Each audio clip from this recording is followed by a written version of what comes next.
Job లేక ఇబ్బంది పడుతున్నారా? అయితే మెడికల్ కోడింగ్ మీకు మంచి ఆప్షన్. వెంటనే కాల్ చేసి కోర్సులో జాయిన్ అవ్వండి.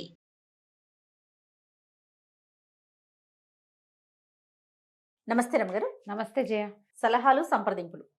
ఏదైనా ఒక చిన్న అవసరం వచ్చింది, సందేహం వచ్చింది, ఏం చేయాలో అర్థం కాదు. 10 మందిని అడుగుతారు, కానీ వాళ్ళకి నచ్చిందే చేస్తారు. అవును. కొంతమంది 10 తీసుకుంటారు, ఇక్కడ కొంచెం అక్కడ కొంచెం అక్కడ కొంచెం తీసుకొని దాన్ని ఇంప్లిమెంట్ చేయటంలో చాలా ఇబ్బందులు పడతారు. అసలు ఎవరి దగ్గర సలహా తీసుకోవాలి, దాన్ని ఎంతవరకు ఫాలో అవ్వాలి, ఏ టైంలో సలహాకి వెళ్ళాలి? అనుభవం మీద చేయాలి జయ అవన్నీ ఎప్పుడు కూడా. ఓకే. ఇప్పుడు నువ్వు చెప్పిందే, ఎవరో ఒకళ్ళని సలహా అడిగి పాటించే వాళ్ళు కొంతమంది. వాళ్ళ సలహా మనకి వర్కౌట్ అయితేనే మళ్ళీ అడుగుతాం, అవునా కాదా? అంతేగా. ఒకసారి వాళ్ళ సలహా వర్కౌట్ కాకపోతే చచ్చిన వీళ్ళని అడగకూడదు. పాఠం నెంబర్ 1. వీళ్ళని అడిగాం, వాళ్ళు చెప్పారు, అది మనకి వర్కౌట్ కాలా అంటే మా పెద్దక్కయ్యో చిన్నక్కయ్యో చెప్తారు, కాదే అది వాళ్ళు చాలా బాగా చెప్పింది, ఓసారి అవ్వలేదేమో రెండోసారి ట్రై చేయంటారు. నెవర్ చేయకూడదు రమ్మగారు, చేయొద్దు. ఇప్పుడు ఈ సలహా చెప్పే వాళ్ళల్లో మీ సొంత అక్కయ్యలే అమ్మే ఉందనుకోండి, మన అమ్మ మన అక్కయ్య కాబట్టి ఓకే. పైనుంచి సలహా తీసుకునేటప్పుడు వీళ్ళు మనకు ఒకసారి వర్కౌట్ కాలేదు అంటే మళ్ళీ ఇంకొకసారి దెక్కకూడదు. నెంబర్ 1 పాఠం. నెంబర్ 2 పాఠం, 10 మందిని అడగటం. 10 మందిని అడిగి మనం కావాలనుకున్నది చేస్తారు. జనరల్గా పీపుల్కి ఏముంటుందంటే ఒక ఐడియా ఉంటుంది, ఇది మంచిదని. తాము అనుకున్న దానికి దగ్గరగా ఉన్న సలహానే జనరల్గా పాటిస్తారు. కొంతమంది ఉంటారు. ఇప్పుడు ఇది 2వ పాఠం. సలహాలు వాళ్ళు అడిగారని చెప్పద్దు, చెప్పిన వాళ్ళు ఏం చేయరు. నువ్వేమనుకుంటున్నావు అని అడుగుతూ ఉండండి. ఇది సలహా చెప్పే వాళ్ళకి సలహా అనమాట. అసలు నీ మనసులో ఏముంది? కానీ రమ్మగారు, ఇది ఇలా చూసారనుకోండి, ఎవరైనా సలహా చెప్తారా? చెప్పండి. చెప్పరు. ఇప్పుడు మేమేదో అనుకునేది ఇంకా మిమ్మల్ని అడగటం ఎందుకు? ఇప్పుడు నాకేదో ఒక అనుమానం ఉంది, ఏదో ఒక సమస్య ఉంది, ఏం చేయమంటారు రమ్మగారు అని మిమ్మల్ని అడుగుతున్నా. అసలు నువ్వు అడుగుకుంటున్నావమ్మా, నీ ఉద్దేశం ఏంటని అడుగు ముందు. అడిగితే అప్పుడు ఇంక మిమ్మల్ని అడగటం ఎందుకు? నా ఉద్దేశమే ముందుకెళ్తుంది కదా. అలా ఏం వెళ్ళదు. అలా వెళ్ళేటట్టు నువ్వు మమ్మల్ని ఎందుకు అడుగుతావు? పాయింట్ అర్థమైందా నీకు? అంటే లాజికల్ గా సలహా చెప్పమంటున్నారు మీరు. లాజికల్ గానే చెప్పాలి, అంతేనా రమ్మగారు?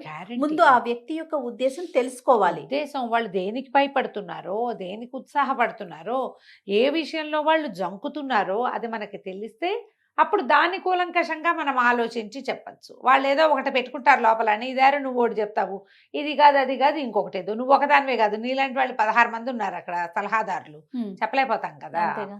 జనరల్గా ఏంటంటే ఎప్పుడు కూడా ఈ సలహా తీసుకోవడం అనేది టైం టెస్టెడ్ వ్యవహారంగా ఉంటుంది. వీళ్ళు సలహా తీసుకుని మనం బాగుపడ్డామనుకో, అప్పుడు ఎస్ ఇలాంటి వాళ్ళ దగ్గర సలహా తీసుకోవాలి. వీళ్ళు చెప్పిన మాట బాగుంది అని మనం ప్రచారం చేస్తాం కదా. ఒకవేళ వాళ్ళు సలహా తీసుకోవటం వల్ల మన మొదటికి మోసం వచ్చింది అనుకో, అప్పుడు కూడా ప్రచారం చేస్తాం. ఆవిడ చెప్పారు, నేను విన్నాను అంటే అది ఒకవేళ రహస్య సలహా అయితే అప్పుడు నోరు గట్టిగా మూసుకొని ఊరుకుంటాం, అంతే కదా. ఇప్పుడు ఏం చేయాలి చెప్తాం, ఎవరైనా అడుగుదాం అనుకుంటున్నా, అడక్కు, ఈయన అడిగితే అంతా మనకి ఇబ్బంది అవుతుంది అని కూడా చెప్తాం. ఇలాంటివి జరుగుతూ ఉంటాయి చూడు. అవునండి. దాని సలహా విన్నామంటే అంతే నీ సంగతి, మేము 3 సార్లు గుండు కొట్టించుకున్నాం అని కూడా చెప్తారు. కానీ ఎప్పుడు కూడా ఒక బ్రెయిన్తో ఆలోచించి, ఆ బ్రెయిన్ తోటి డిసైడ్ అయ్యి, ఆ బ్రెయిన్ తోటి ఇంప్లిమెంట్ చేసే బదులు 2 బ్రెయిన్స్తో ఆలోచించడం మంచిది. సలహా తీసుకోవాలి. ఈ పాత కథల్లో ఒక సలహా కథ ఒకటి ఉంది. మనం 3 సలహాలు అమ్మబడును అలాంటివి చెప్పుకున్నాం కదా, ఐడియాలు అమ్మబడతాయి. ఇది ఒక సలహా కథ చూద్దాం చూడు. తర్వాత మీరందరూ నా మీద ధ్వజం ఎత్తకూడదు, నేను ముందే చెప్తున్నా. ఓహో, అలాంటిదా? ధ్వజమెత్తే లాంటిదా? అవును. ఓకే. పూర్వట బాగ్దాద్ నగరానికి ఖుస్రో అనే ఒక రాజుగారు ఉండేవారు. భార్య అంటే భలే ప్రీతి టైంకి. వాళ్ళకి కొంచెం 3-4 భార్యలు ఉండే అవకాశాలు ఉన్నాయి పాపం, ఆయనకి లేరు. ఆయనకి ఒకటే భార్య, షిరీన్ ఆవిడ పేరు. అయితే చేపలు అక్కడికి మొన్న ఉన్న ఆ నగరానికి చేపలు పడే చెరువులు చాలా ఉన్నాయి. ఒక రకాల టిగ్రిస్ ఏదో ఒక నది పారుతూ ఉంటుంది అక్కడ. ఆ టిగ్రిస్ నదిలో ఒక్కొక్క రేవులో ఒక్కొక్క రకం చేపలు పడతాయి.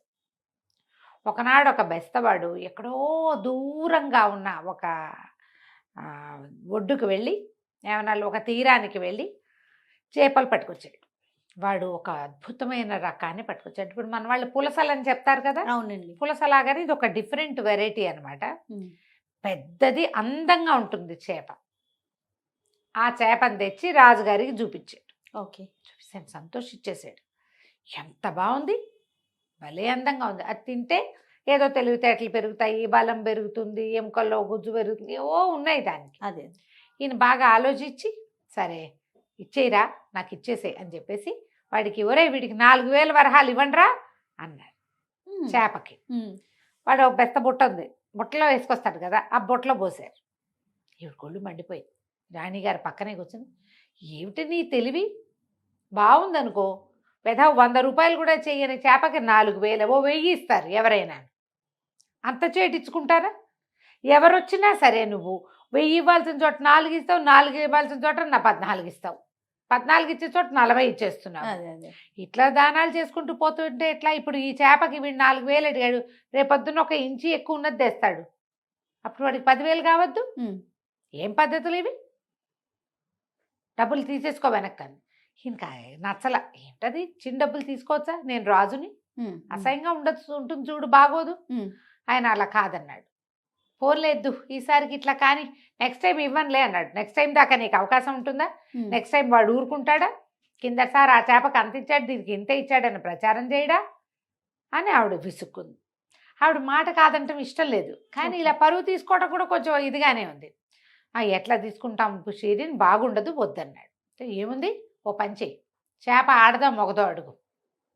వాడు ఆడదన్నాడు అనుకో, ఆడచేపండి అని చెప్పాడు అనుకో, అప్పుడు నువ్వేమనాలి, అరే మొగ చేప అనుకుని ఇంత తీసుకున్నాను రా వదిలే అని. వాడు మొగదన్నాడు అనుకో, అరే ఆడచేప కాదా, దానికి అంతెందుకు, అందుకని బాగుంది, డబ్బులు తీసేసుకోవచ్చు వెనక్కి అనేసరికి సరేనన్నాడు. ఆ పోతున్న బెస్తవాడి వీళ్ళేమో పైన మేడ మీద కూర్చున్నారు, వాడు ఆ మెట్లు దిగి కిందకి పోయాడు. ఓ బెస్తవాడ పైకి రారో జాలరీ అని పిలిచారు. వాడు మళ్ళీ పరిగెత్తుకుంటూ మేడెక్కి వచ్చాడు. చెప్పండి మహాప్రభు, ఏం కావాలి అన్నాడు. ఈ చేప ఆడదే మొగదిరా అని అడిగాడు. అతను అన్నాడు, ఆ బెస్తాయినా, ఆడ మగ ఉండవండి ఇందులో, ప్రతి చేప గుడ్లు పెడుతుంది, ప్రతి చేప పిల్లల్ని కంటుంది, 2 ఒకటే అనేసరికి ఆయనకు పిచ్చి నవ్వొచ్చింది. 2 ఒకటేగా ఉండేది ఎక్కడైనా ఉంటుందా లోకల్లో? విరగబడి నవ్వాడు. నువ్వు పైకి ఎక్కొచ్చావు, సరే 8,000 ఇవ్వండి రా వీడికి అన్నాడు. ఆ 4,000కి సాయం ఇంకో 4,000 పోసేశారు. సరదా వచ్చింది. చూసరికలు పెళ్ళాన్ని సొరసొరలాడుతూ చూస్తుంది, ఆయన చూసుకోలే. బాగానే ఉంది సంబడం, ఆడైతే డబ్బులు ఇస్తావా, మొగైతే డబ్బులు ఇస్తావా, 2 ఒకటే అయితే ఇంకా ఇస్తావా అని తిట్టింది. వీడేం చేశాడు, ఈ బెస్తవాడ సంచి తీసుకుని వెళ్తుంటే ఆ బుట్టలో ఇచ్చి వీళ్ళు పోసారు కదా 2 4 8,000, పైవైపున ఒక కాయని ఇరుక్కుని వీడు మెట్లు దిగిన సందట్లో అది కాస్త ఎగిరి మట్టిలో పడింది. మట్టిలో పడేసరికల్లా వాడు అటు ఇటు తిరిగి వెతుక్కుంటున్నాడు నేల మీద. బుట్ట తీసి పక్క పెట్టాడు. పెట్టేసరికల్లా ఇవి పైనుంచి చూస్తున్నారు వీళ్ళు. వీడు ఎంత నీచుడో చూడు, 8,000 రూపాయలు వెధవ 80 రూపాయలు కూడా చెయ్యని బోడిమొహన్ చేపకి వస్తే ఒక్క కాయను వదిలిపెట్టలేడు. పోన్లే ఏం ముష్టివాడికో దొరుకుతుంది, ఇవాళ నేను నక్కని తొక్కొచ్చాను, వాడెవడో కూడా నక్కని తొక్కొస్తాడు, ఒక్క కాయను దొరికి వాడు బాగుపడతాడు అని అనుకోవచ్చు కదా పాపిష్టివాడు. అనుకోలే. వీడి కుళ్ళు బుద్ధి వెదవా అని తిట్టు. ఇలాంటి వాళ్ళకి దారిపోస్తావు నువ్వు అని మొగుడిని తిట్టడానికి దొరికిన ప్రతి సందర్భం వాడేసుకుంటుంది ఆవిడ. అదే సరే రే పైకి రారా అని కేకలు పెట్టాడు. పెడితే బిచ్చగాడు జాలర్ వాడు పైకి వచ్చాడు. పైకి రాగానే ఆయన అడిగాడు, ఏరా నీచుడా, ఇంత దుర్మార్గుడివే నువ్వు, 8,000 రూపాయలు పోసిన బుట్టని పక్కన పెట్టి ఒక్క నాణ్యం కోసం వెతుకుతావేమిట్రా పాపిష్టివాడా నువ్వు? పెళ్ళాం ఏమేం తిట్లు తిట్టిందో అవన్నీ ఈయన వాడాడు. వాడితే వాడన్నాడు, 100 సార్లు సలాములు చేసి, ఏలిన వారికి జయమగ్గాక, నాకు ఇచ్చిన బొట్టి బంగారు కాసులు కాదు కదా ప్రభు, తమరి ముద్ర ఉంటుంది, ఓవైపు మన దేశం ముద్ర, రెండో వైపు మీ బొమ్మ, ఎవడైనా కాలుతో తొక్కడు దాన్ని, అదే కదా వాడికి దొరకటం వేరే కదా, కాలుతో తొక్కితే మీరు అపవిత్రం అయిపోతారు ప్రభు, మట్టిలో పుట్టిన వాడిని మాణిక్యాల్లో నింపారు నన్ను కదా, నేను ఈ మట్టిలో నుంచి ఒక మాణిక్యాన్ని వెతకలేనా కదా, నన్ను ఎట్టాటి వాడిని ఇందులో ముంచావు నువ్వు, మురికిలో బతికేవాడికి ఇంత డబ్బు ఇచ్చావు, ఆ డబ్బు ఒక నాణ్యం నేను మట్టిలో వెతకలేనా ప్రభు, అందుకని నేను వెతుకొచ్చాను అనగానే ఈయనకి సంతోషం వచ్చింది. తన బొమ్మ ఉన్న నాణ్యాన్ని ఎవ్వరూ తొక్కకూడదని చూడండి, వాడంతా వెతికితే వాడికి ఇంకో 4,000 ఇవ్వండి రా అన్నాడు. ఇంకో 4,000 పోస్తే బుట్ట మోసుకుంటూ పోయాడు వాడు. ఓకే. అప్పుడు ఈయన ఏం చేశాడు, ఒక టంకేయించాడు. ఆడదాని సలహా పాటించద్దు. ఎందుకంటే ఒక తప్పు దిద్దుకుందామంటే అదనంగా 2 తప్పులు చేయాల్సి వస్తుంది. 4000తో పోయేది ఎన్ని ఇవ్వాల్సి మీరు వచ్చింది? ఇలా చెప్పొచ్చా రమ్మగారు? మనం ఇలా మాట్లాడొచ్చా చెప్పండి.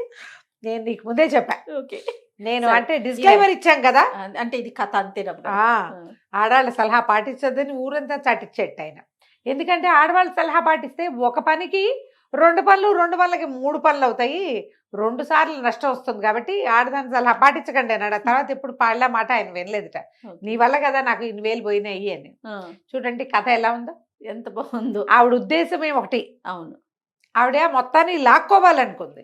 చివరికి ఏమైంది లాభం? అసలుకి మోసం. గూబల్లోకి తీసింది. ఇలాగే కదా అవుతాయి. అవునండి.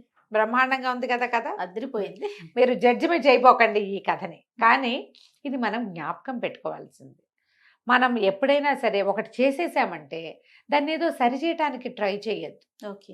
వదిలేస్తే అది అంతతో ఉండిపోతుంది. నా పాయింట్ అర్థమైందా? అర్థమైంది. దాన్ని సవరించి సరిచేసి ఏమిటో చేద్దాం అనుకుంటే అది మొత్తానికి కకావికలై ఏదో రకంగా అవుతుంది. అలా చేయొద్దు. రైట్. సలహా పాటించేటప్పుడు కూడా తీసుకునేటప్పుడు ఒకరి సలహా తప్పితే సెకండ్ ఒపీనియన్ అంతే. 2 అంతకంటే వద్దు. సలహాలు చెప్పేటప్పుడు కూడా అంతే. ప్రతి వాళ్ళకి మనం సలహా చెప్పాలని అనుకోకూడదు. వాళ్ళు బాధ పడతారు. పాపం వాళ్ళు ఏదైనా చెప్పారు అనుకో, వినండి చెవి ఇచ్చి. అంతే. నోరు ఇవ్వకండి, చెవి ఇవ్వండి చాలు. నమస్తే రమ్మగారు. నమస్తే.